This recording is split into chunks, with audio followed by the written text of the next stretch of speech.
Waqt dan il-programm sa nibdew nisimgħu il-vuċi taż-żgħażagħ. Għall-ewwel servizz f'din is-sensiela iltqajt aktar kmieni dalgħodu ma' Gafa minn Birzebbugia u għandha 17-il sena.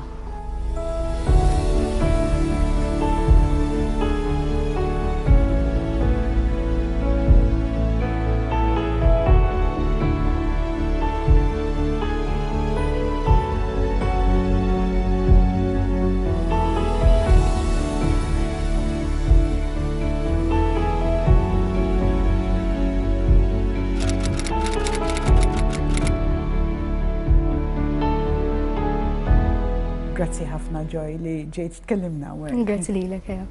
Għajt li xi ħaġa dwarek l-għonet fejn toqgħod x'tip ta' familja għandek aħwa u fejn trabbejt? Trabbejt u ngħix Birzebbugia, għamilt xi snin residenti ħarkirkop. Aħwa għandi kemm ikbar kemm iżgħar, però ngħix mal-mami ġewwa Birzebbugia.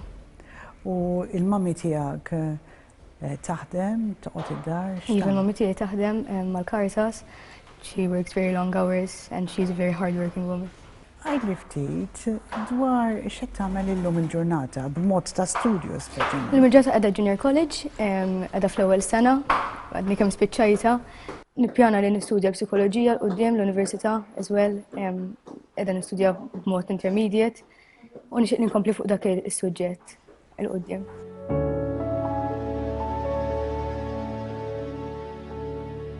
Bażikament proġett li beda fl-2018, kelli 14-il sena, wara li mort Amsterdam għall-ewwel darba.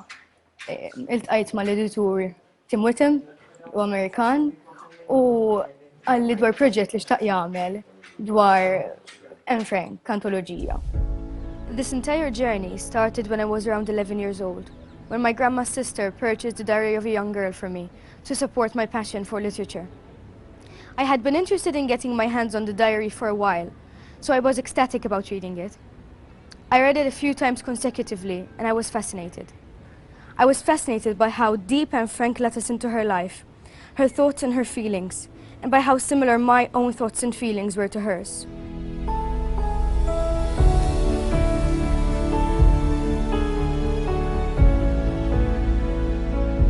Għadin grupp sawturi li ktibna l-esperjenzi tagħna fl-istorja ta' Anne Frank, kif għajna mal-istorja, kif affettwatna matul is-snin. Hemm diversi tipi ta' nies li kitbu, għandna assissin kattoliċi, rabbis as well, professuri minn l-universitajiet barranin, poetessa Franċiża as well, age groups differenti. Jiena nsertajt li żgħar awtriċi li ktibtu l-ktieb kelli 14-il sena. Kemm domt? Il-ktieb kollu sentej dam biex jinkiteb u naddu il-proċess kollu tal-pubblikazzjoni.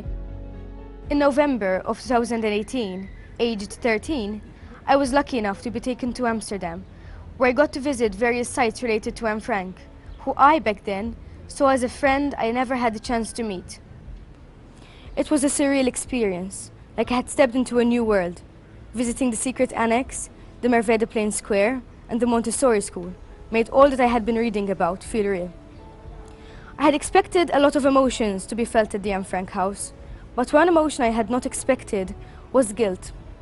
I felt guilty that Anne Frank walked into that building at the same age as I did, but she did not come out of there with the same dignity and freedom she walked in with. I couldn't even begin to imagine what it felt like to be stuck in there for years, at such a delicate age for self-exploration. Nixtieq nitkellem miegħek Joy dwar ftit affarijiet li qed nisimgħu fl-aħbarijiet bħalissa u kif jolqtuk personali. Pereżempju, in-nisa li daħlu issa fil-Parlament f'Malta, x'inhu l-opinjoni tiegħek dwar il-Gender Corrective Mechanism? Hija xi ħaġa importantissima. Hemm bżonn ir-rappreżentazzjoni tan-nisa anke fil-politika f'kull aspett tas-soċjetà fil-verità. Naħseb li jekk ikun hemm iżjed spazju fej jislu n-nisa fil-politika u jkun hemm biżjed riżorsi li jissapportaw in-nisa, nemmen li għandu jkun hemm bilanċ tajjeb fil-dinja politika bejn in-nisa u bejn l-irġiel. Nemmen li sakemm is-soċjetà taċċetta 100% il-pożizzjoni tan-nisa li hija daqs tal-irġiel, Ma naħsibx li tkun idea eċċellenti li nużaw il-mod tradizzjonali. Once li l-idea sirżiet aċċettabbli, iva, naħseb li eventwalment għandha tkun mod tinħaseb il-mod normali kif nafu li jiġu eletti l-irġiel.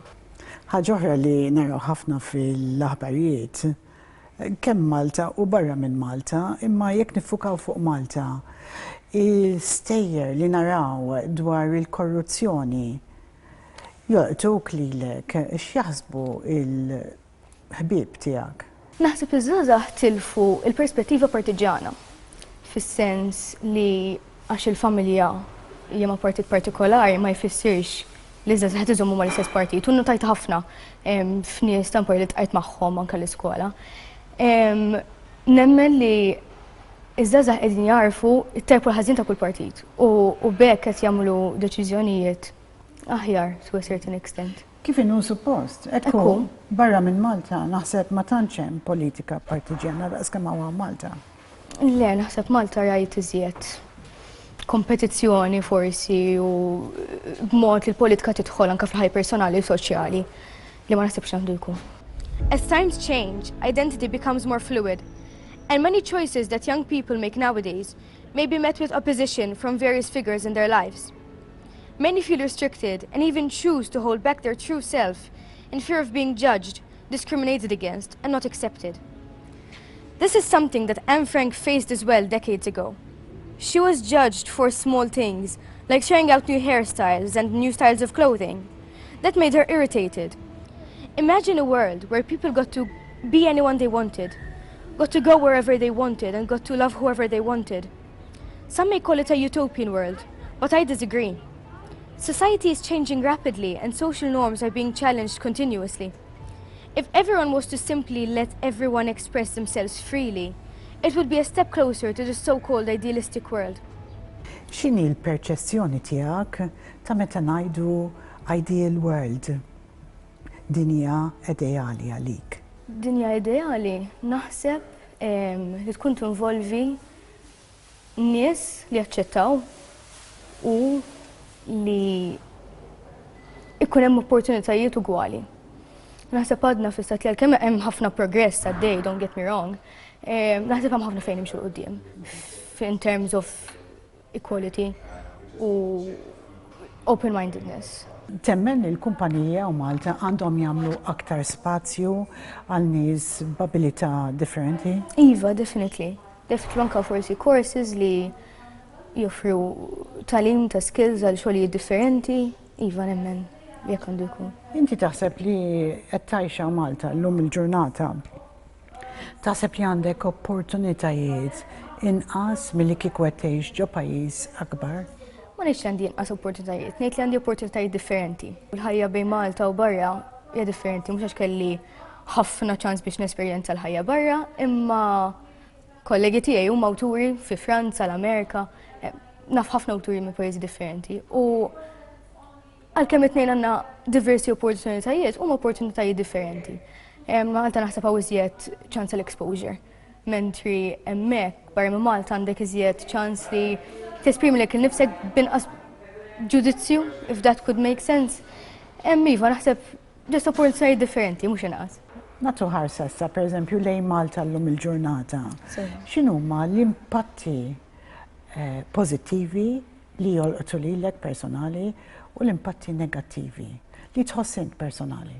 Ħafna miżuri li għandhom xaqsmu l-istudenti magħhom, kemm jien, kemm sħabi, studenti oħra, qegħdin nibbenefikaw minnhom. Naħseb li ħafna miżuri u liġijiet ġodda qegħdin jifavorixxuna u ta' dak I'm very grateful.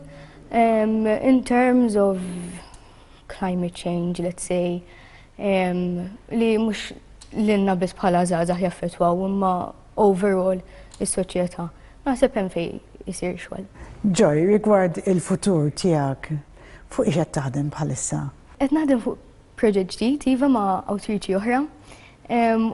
U interessanti ħafna, ma nixtieqx ngħid għalissa fuq xi x'inhu, imma naħseb li żgħażagħ u anke adulti ħajsibuh suġġett interessanti ħafna li jaqraw jiddevjaw fih. Huwa suġġett kurrenti li huwa importanti ħafna bħalissa u naħseb li jivem zolli niftħu fuqu b'mod daqsxejn oriġinali kif qed naħseb biex ħadem. People like Anne Frank were not given the liberty to express their true identity. But at this day and age, I think it's time to change the mindset of what people should be. Let me be myself is a statement that Anne Frank said and that many people plead nowadays. And I think that it should start being heard and most importantly, acted upon.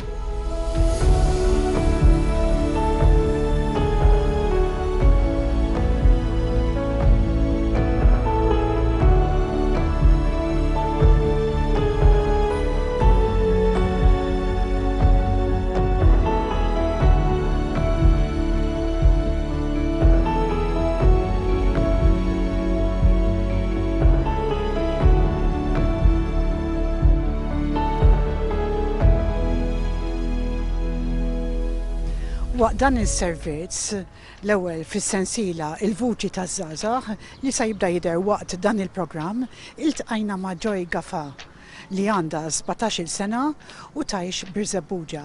Għandkom xi kummenti taqblu ma' Joy ibatuhom fuq in-numru li jidher fuq l-iskrin permezz tal-WhatsApp. Sa ngħaddu għal waqfa qasira.